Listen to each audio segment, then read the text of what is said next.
Assalamualaikum teman-teman, selamat berjumpa lagi dengan saya Abdurrahman dan masih tetap di channel Abdurrahman ya. Dan masih tetap juga mengupas tentang seputaran gangguan asam lambung GERD anestesi psikosomatis. Nah, di season kali ini saya akan share video tentang bagaimana cara menangani rasa cemas gitu teman-teman ya. Karena untuk orang-orang yang terkena gangguan asam lambung GERD anestesi psikosomatis lebih dominan selalu merasakan cemas gitu teman-teman ya. Kadang kita lagi nyantai cemas hadir gitu kan ya.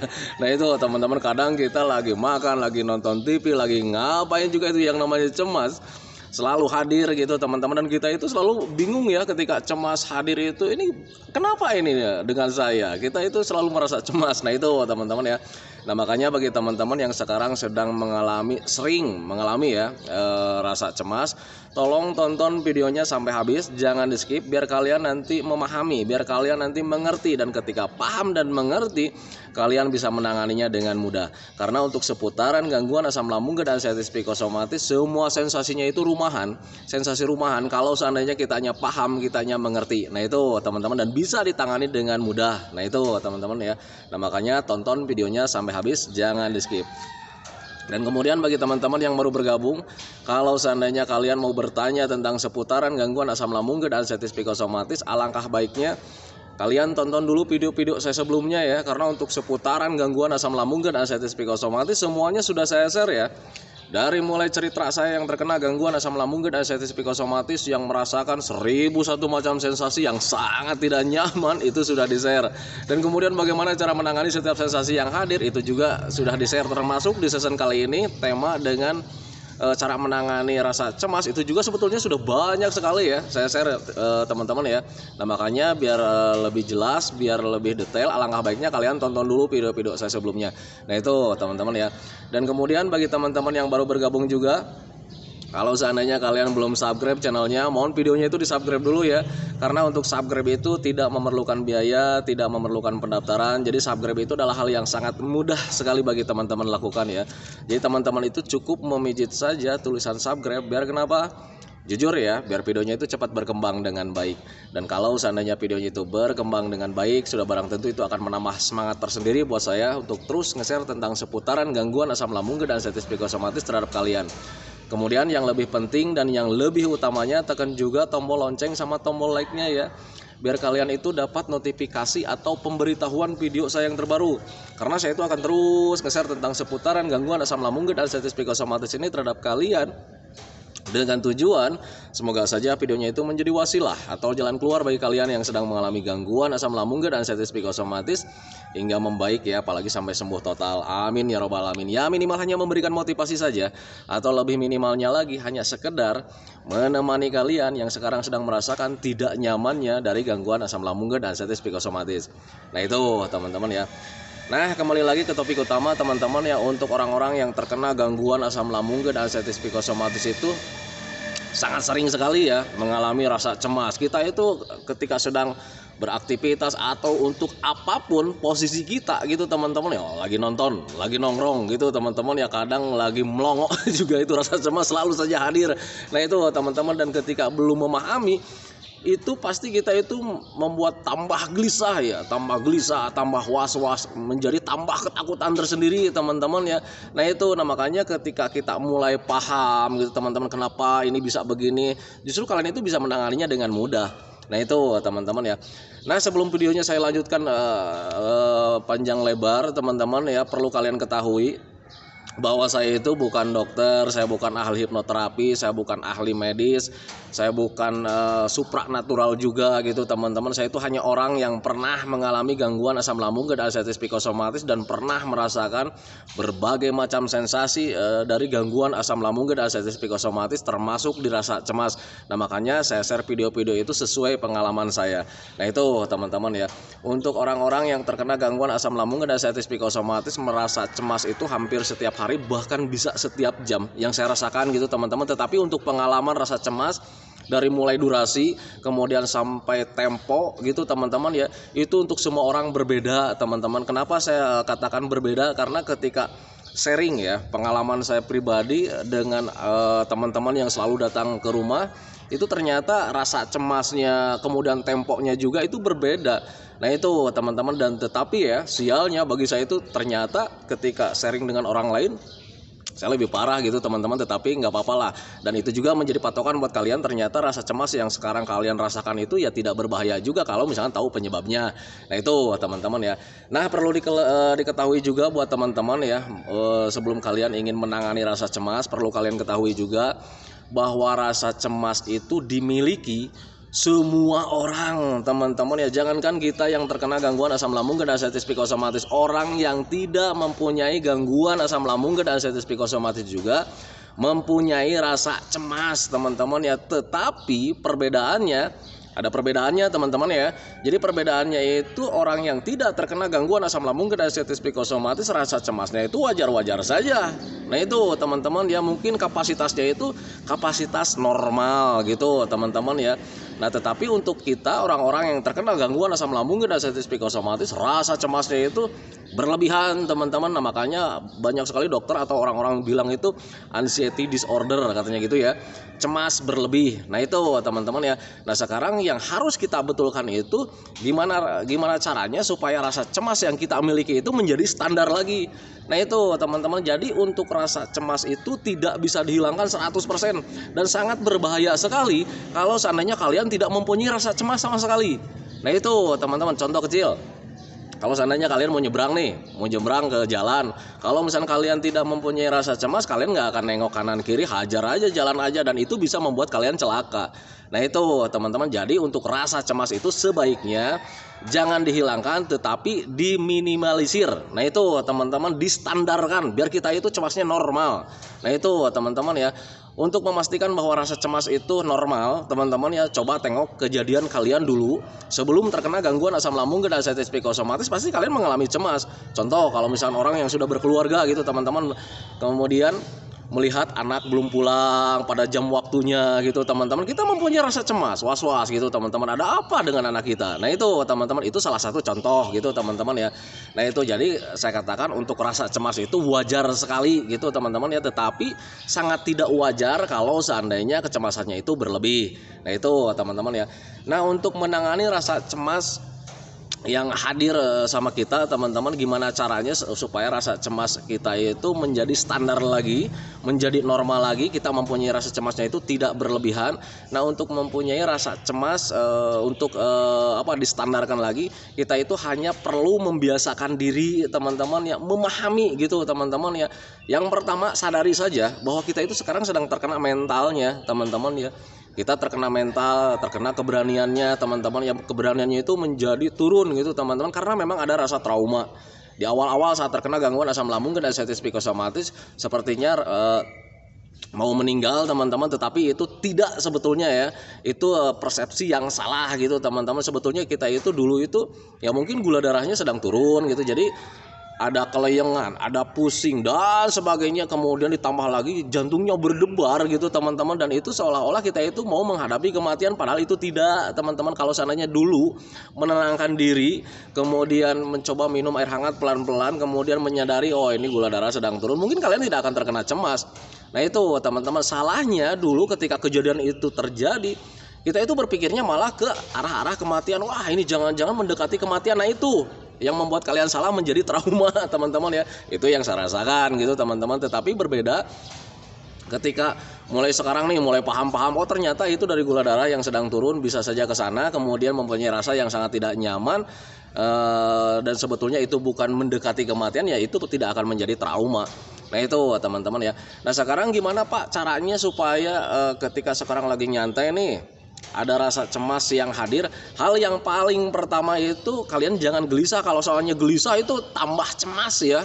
Nah gitu teman-teman ya. Nah sekarang itu kalau seandainya kalian mempunyai rasa cemas, cobalah untuk duduk tenang teman-teman. Kemudian pikirannya juga dijaga. Jangan berpikir, waduh ini mendekati kematian nih, waduh ini jangan-jangan kita mau pingsan nih. Jangan seperti itu teman-teman ya. Ketika kalian mempunyai rasa cemas sekarang sedang terjadi, kalian itu cukup duduk nyaman, duduk rileks gitu teman-teman. Kemudian ambil napas panjang-panjang, usahakan gimana caranya supaya hati itu menjadi tenang. Nah itu teman-teman ya, jangan berpikir kemana-mana. Karena untuk orang-orang yang terkena gangguan asam lambung dan anxiety psikosomatis, karena pikiran kita itu sudah terlatih ke hal-hal yang tidak diinginkan, itu ketika kita mempunyai rasa cemas itu pikirannya langsung kemana-mana, dan itu yang membuat kalian itu cemasnya itu semakin membesar.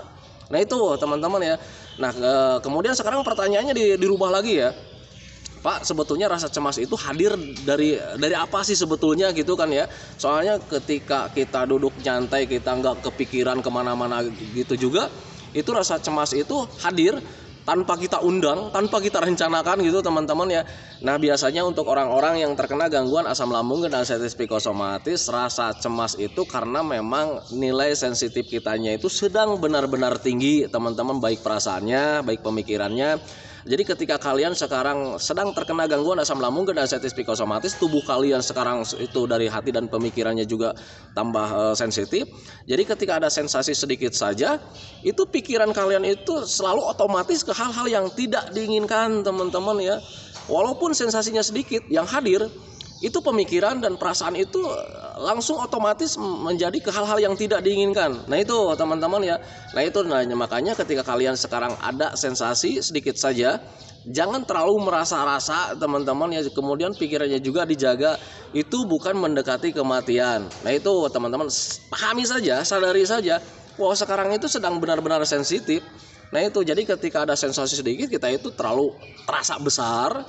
Kemudian ketika terasa besar itu pemikiran otomatis langsung berpikir, waduh ini jangan-jangan apa lagi. Nah itu teman-teman, sadari saja ke sana. Jadi yang harus kalian lakukan adalah duduk tenang. Duduk tenang, kemudian minum air hangat pelan-pelan, usahakan rileks, serileks-rileksnya teman-teman ya. Dan ketika kalian nyantai sih sebetulnya rasa cemas itu akan cepat berlalu teman-teman ya. Nah tetapi kalian jangan heran juga, rasa cemas itu akan sering kita alami kalau seandainya penyebabnya itu belum kita tangani atau misalkan belum membaik penyebabnya. Nah untuk cemas itu penyebabnya lebih dominan dari pemikiran, kemudian dari sensitif tubuh kita, kemudian dari sensitif perasaan kita teman-teman ya.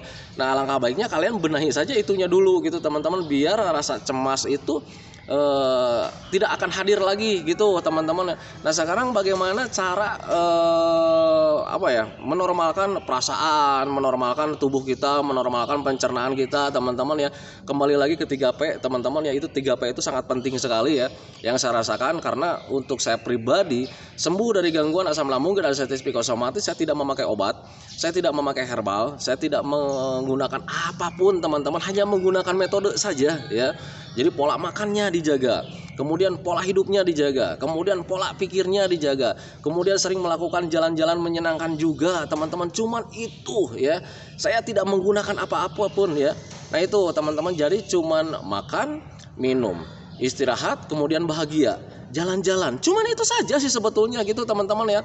Kalau misalkan dikatakan itu sangat sepele teman-teman ya, Pak, apakah benar kalau seandainya cuman menjaga 3P kemudian cukup jalan-jalan menyenangkan, apakah itu bisa membetulkan gangguan asam lambung dan anxiety psikosomatis?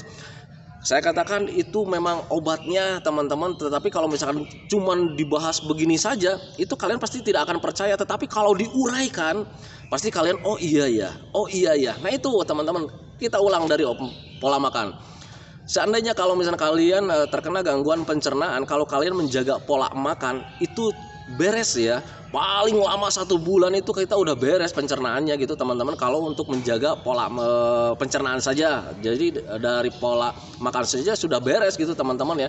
Kemudian dari kecapean gitu teman-teman ya, karena untuk orang-orang yang terkena gangguan asam lambung dan anxiety psikosomatis ada kalanya juga itu karena kelelahan, karena kecapean, sering capek lah gitu teman-teman ya. Dari pola hidup kita sudah beres teman-teman ya, menjaga pola istirahat, menjaga olahraganya juga gitu teman-teman, itu sudah beres.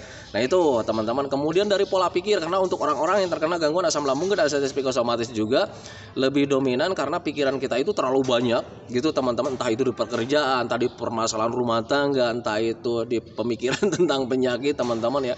Nah tetapi kalau misalnya menjaga pola pikir, belajar masa bodoh tentang hal apapun, yang penting gimana caranya supaya hati dan pikiran kita itu bahagia. That's beres gitu teman-teman. Itu untuk pola pikir gitu teman-teman ya. Dan kemudian untuk menguatkan tubuh gitu teman-teman ya, kita dengan cara olahraga menyenangkan gitu teman-teman ya, kita itu akan semakin membaik teman-teman, karena dengan olahraga menyenangkan itu bisa menangani segalanya. Contoh kalau misalkan dari medisnya kita semakin kuat ya, kemudian aliran darah kita lancar.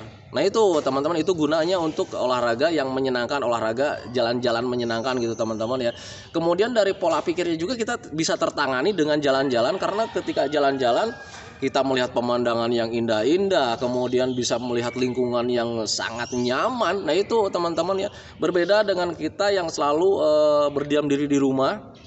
Itu lahirnya nanti terlalu merasa-rasakan tentang sensasi, kemudian terlalu membayang-bayangkan tentang hal-hal yang tidak diinginkan, kemudian selalu meratapi tentang kehidupan, kenapa saya begini, kenapa saya begitu, berbeda dengan orang lain, nanti lahirnya ke sana.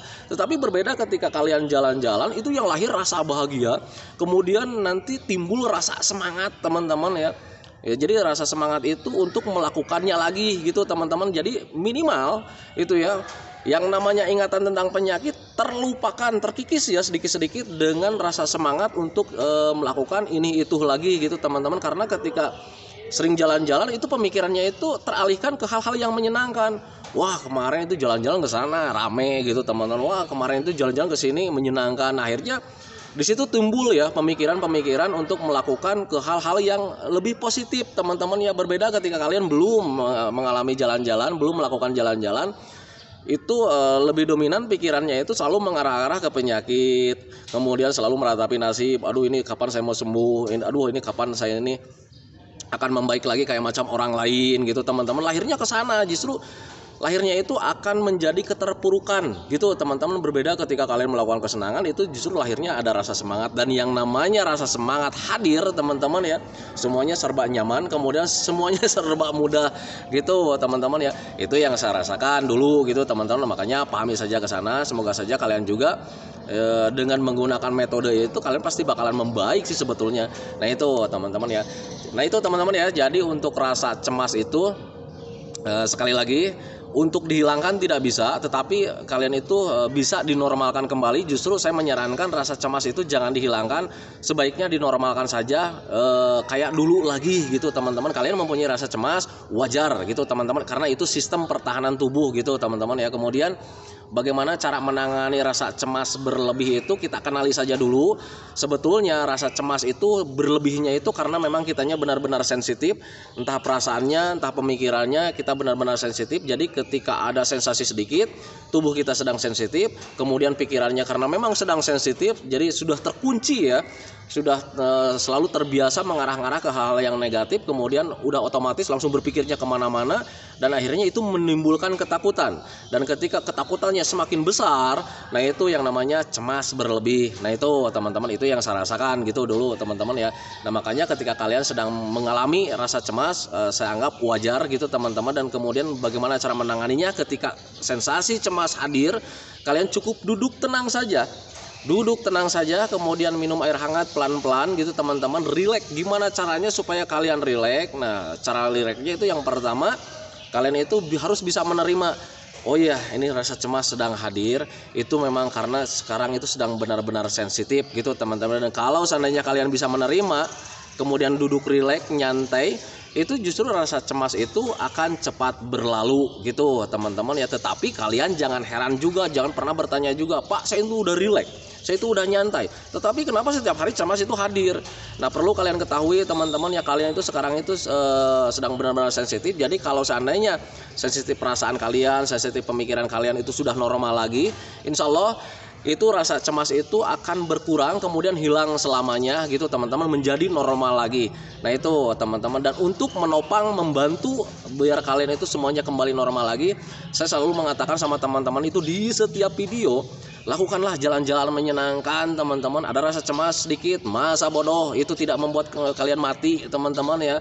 Nah itu pahami saja ke sana. Jadi untuk rasa cemas itu, kalau untuk yang belum membaik sangat wajar sekali kalau misalkan setiap harinya datang. Tetapi kalian gak usah khawatir, itu tidak akan berbahaya teman-teman ya. Kalau seandainya kalian masih takut, Pak saya itu takut berbahaya, Pak saya itu takut berbahaya, tengok keadaan kalian diri sendiri saat ini, apakah kalian masih hidup? Nah itu teman-teman, apalagi yang sudah mengalaminya itu sudah bertahun-tahun ya, pasti itu selalu mengalami ketakutan itu bertahun-tahun. Coba sadari saja, sekarang itu kalian masih hidup tidak? Nah itu teman-teman, kalau misal kalian sekarang itu masih hidup, ya fix berarti itu perasaan yang sedang terganggu teman-teman ya. Makanya itu juga bisa menjadi patokan buat kalian bahwa ternyata itu tidak berbahaya atau sekarang masih hidup. Nah itu teman-teman, makanya pahami saja. Jadi ketika kalian ingin membaik ya bangkit dari mulai sekarang. Kalian harus mulai bangkit dari mulai sekarang. Kemudian pemikiran-pemikiran tentang ini itu buang jauh-jauh teman-teman. Dengan cara seperti apa? Alihkan pemikirannya, alihkan perasaannya dengan cara apa? Tetap kembali ya, jalan-jalan menyenangkan teman-teman. Karena untuk kesenangan itu obat segalanya. Jadi yang namanya kesenangan, senang hati, senang pikiran itu ya bisa lupa dengan segalanya. Jangankan untuk hal-hal yang sangat besar gitu teman-teman ya, untuk hal-hal kecil hilang teman-teman ya, kayak macam gangguan asam lambung dan arteritis psikosomatis itu hilang. Nah itu teman-teman, kenapa gangguan asam lambung dan arteritis psikosomatis saya katakan itu hal kecil? Karena saya sudah mulai memahami, karena sudah sembuh total gitu teman-teman. Ternyata gangguan asam lambung dan arteritis psikosomatis itu kecil sih sebetulnya, tetapi sekarang itu terasa besar itu karena ya perasaannya kembali lagi ya, karena sedang sensitif. Jadi yang namanya sensitif itu semuanya terasanya itu semakin besar. Nah itu teman-teman, makanya pahami saja ke sana. Nah itu teman-teman video dari saya, semoga saja videonya itu menjadi wasilah buat kalian, semoga saja videonya itu menjadi pencerahan buat kalian. Ya minimal yang sekarang itu bisa menemani kalian yang sekarang sedang merasakan tidak nyamannya dari gangguan asam lambung dan arteritis psikosomatis. Karena untuk asam lambung itu setiap harinya itu nggak nyaman ya, nggak nyaman dari mulai penglihatan, perasaan, tubuh, semuanya itu serba nggak nyaman. Jadi ya minimal ya menemani kalian lah gitu teman-teman. Kemudian ya semoga saja pemikiran kalian itu terbuka, tercerahkan gitu teman-teman ya, biar kalian itu ya cepat membaik ya. Karena untuk gangguan asam lambung dan arteritis psikosomatis, hal yang paling pertama dirindukan itu ya sembuh ya, sembuh, kita bisa nyaman lagi, kita bisa bergerak lagi kemana-mana gitu teman-teman ya. Karena ketika terkena gangguan asam lambung dan arteritis psikosomatis, ruang lingkup kita itu terbatas ya, terbatas, terlalu merasa-rasakan. Jadi ketika nongkrong di depan rumah juga ada orang lalu lalang, kita itu malah tambah sedih. Karena apa ya, mengingat keadaan kita sama orang lain itu berbeda gitu ya. Orang lain bisa lalu lalang, nah kita cuma diem cuman diem, kemudian terlalu merasa-rasakan. Jadi seolah-olah kita itu hidup itu paling menderita, padahal penderitaan kalian itu dibikin sama kalian sendiri. Kalau misalnya kalian ada semangat, kemudian hati dan pikirannya bahagia, ya kalian itu sebetulnya sehat sih sebetulnya gitu teman-teman. Makanya kalian jangan terlalu menyalahkan orang lain. Wah, kita orang lain itu melihat kita itu seperti menyepelekan ya. Karena mereka itu melihat penampilan kita sih sebetulnya, jadi tidak tahu apa yang dirasakan di dalam kita gitu teman-teman ya. Nah itu makanya pahami saja ke sana. Nah itu teman-teman, karena memang sekarang itu saya tidak akan panjang lebar karena ini durasinya juga udah lama ya. Kemudian saya juga ada rencana mau pergi karena mau bikin video di Asian Village. Bagi teman-teman yang belum mengunjungi Asian Village, tolong tengok channelnya Asian Village. Semoga saja itu bisa menghibur kalian lah di sela istirahat kalian gitu teman-teman. Dan untuk mengetahui channel Asian Village nanti saya tulis linknya di deskripsi video ini. Nah itu teman-teman ya.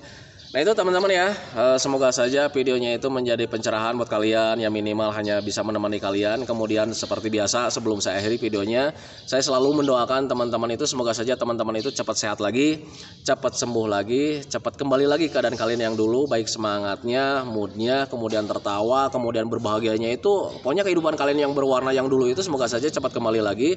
Karena memang saya yakin 100% bahwa keadaan kalian yang dulu itu sangat dirindukan sekali. Nah itu teman-teman ya. Kemudian doakan saya juga teman-teman ya, agar saya itu tetap sehat, tetap kuat, tetap ceria, agar masih bisa tetap menemani kalian. Nah itu teman-teman, saya hentikan videonya teman-teman ya. Assalamualaikum warahmatullahi wabarakatuh.